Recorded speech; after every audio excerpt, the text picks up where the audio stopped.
네, 지난 금요일 양대지수 오랜만에 나란히 상승하는 모습 보였습니다. 코스피는 원달러 상승 환율 상승에 힘입어서 외국인 매수세 유입되면서 전차 군단의 상승 이끌었는데요. 7거래일 만에 오르면서 1950선의 장을 마감했습니다. 코스닥 지수 역시 하루 만에 반등하면서 504선의 거래를 마쳤습니다. 먼저 유가증권 시장부터 수급적인 특징 살펴보도록 하겠습니다. 지난 금요일 유가증권 시장에서는 외국인과 기관의 매수세에 힘입어서 지수가 상승했는데요. 외국인이 547억 원, 기관이 631억 원 매수했고요. 개인만 1,332억 원 매도하는 움직임 볼 수 있었습니다. 이어서 코스닥 시장의 수급적인 특징도 살펴보겠습니다. 코스닥 시장 역시 외국인과 기관이 매수하면서 지수 상승을 이끌었습니다. 외국인이 245억, 기관이 66억 원, 개인만 356억 원 매도하는 움직임 볼 수 있었습니다. 이어서 선물 시장의 흐름도 살펴봅니다. 선물 3월물입니다. 역시 이틀째 상승하면서 257선의 장을 마감했는데요. 외국인의 매수세에 힘입어서 지수 상승했습니다. 외국인 4,985개약 매수했고요. 개인이 4,112개약, 기관이 1,226개약 매도하는 흐름 볼 수 있었습니다. 다음은 외국인과 기관의 공동 순매수 그리고 순매도 상위 종목부터 살펴보겠습니다. 먼저 외국인의 순매수 상위 종목부터 살펴봅니다. 1위는 삼성전자인데요. 외국인이 지난 금요일 5만여 주 매수했습니다. 외국인 매수세에 힘입어서 2.96% 오른 146만 2천 원의 거래를 마쳤는데요. 이어서 지난 금요일 환율 상승에 힘입어 자동차주 선전했는데요. 그 흐름 반영해서 현대모비스와 현대차가 2, 3위에 이름을 올렸습니다. 삼성전자 우량주는 4위, 포스코는 5위에 이름을 올렸습니다. 이어서 기관의 순매수 상위 종목도 살펴보도록 하겠습니다.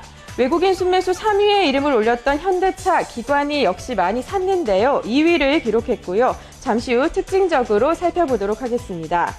그리고 외국인 순매수 1위를 차지했던 삼성전자는 기관 순매수 3위에 이름을 올렸습니다. 기아차와 삼성전기도 4위, 5위를 나란히 차지했고요.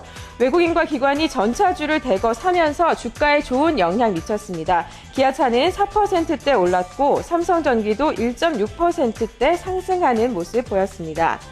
이어서 외국인과 기관의 순매도 상위 종목도 살펴보도록 하겠습니다. 먼저 외국인의 순매도 상위 종목입니다. LG디스플레이가 1위를 차지했습니다. 지난 금요일 기관이 38만여 주 팔았는데요. 2위는 삼성화재, 3위는 SK이노베이션이 이름을 올렸고요. SK하이닉스와 삼성중공업도 4, 5위에 이름을 올렸습니다.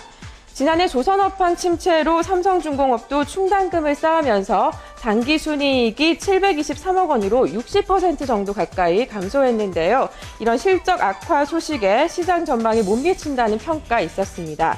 그러나 꾸준히 해양 플랜트 사업 부분을 확대하고 있어서 긍정적인 평가도 기대가 됩니다. 다음은 기관의 순매도 상위 종목도 이어서 살펴보겠습니다. 기관의 순매도 상위 종목 2위에 현대중공업이 이름을 올렸습니다. 실적이 악화됐다라는 발표 있었는데요. 잠시 후 특징적으로 살펴보죠. 현대모비스가 3위, KT가 4위에 이름을 올렸고요. KT는 기관이 25만여 주 매도 물량 출하했습니다. 포스코도 5위에 오르면서 기관이 많이 판 종목에 랭크가 됐습니다. 이어서 외국인과 기관의 순매수 특징주 살펴보도록 하겠습니다. 순매수 특징주입니다. 현대차인데요. 현대차는 외국인 순매수 3위, 기관 순매수 2위를 기록한 종목이기도 합니다. 외국인이 7만 2천여 주 매수했고요. 기관이 16만여 주 사는 흐름 보였습니다. 기관이 이틀째 매수하는 모습 보였는데요. 현대차의 주가 흐름부터 살펴보도록 하겠습니다. 네, 현대차 어제 원달러 환율 오르면서 전차주 강세가 반영됐습니다. 4.75% 오른 20만 9,500원에 거래를 마쳤는데요. 증권가에서는 현대차증이 시장 점유율을 늘리고 매출을 올리는 등 경쟁력을 갖추긴 했지만 환율 문제 때문에 시장이 경쟁력을 과소평가하는 양상이 있어서 우려가 된다라고 평가했는데요. 환율 방향성에 따라서 기술적 반등이 기대되면서 회복세를 보일 것이라는 전망도 나오고 있습니다. 이어서 외국인과 기관의 순매도 특징주도 이어서 살펴보겠습니다.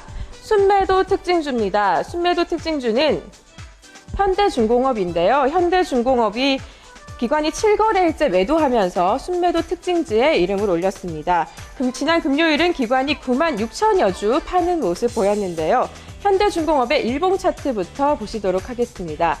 네, 현대중공업의 일봉 차트를 보시면요. 현대중공업 7거래일째 약세 이어가는 모습 볼 수 있습니다. 지난 금요일은 0.24% 내린 20만 9천 원의 거래를 마쳤습니다. 지난 7일에는 현대중공업의 실적 발표가 있었는데요. 이 실적이 악화됐다는 소식에 주가 흐름 역시 하락하는 흐름으로 반영됐습니다. 현대중공업의 지난해 4분기 영업이익이 543억 원으로 전년 동기 대비 93.86% 감소했다고 밝혔는데요.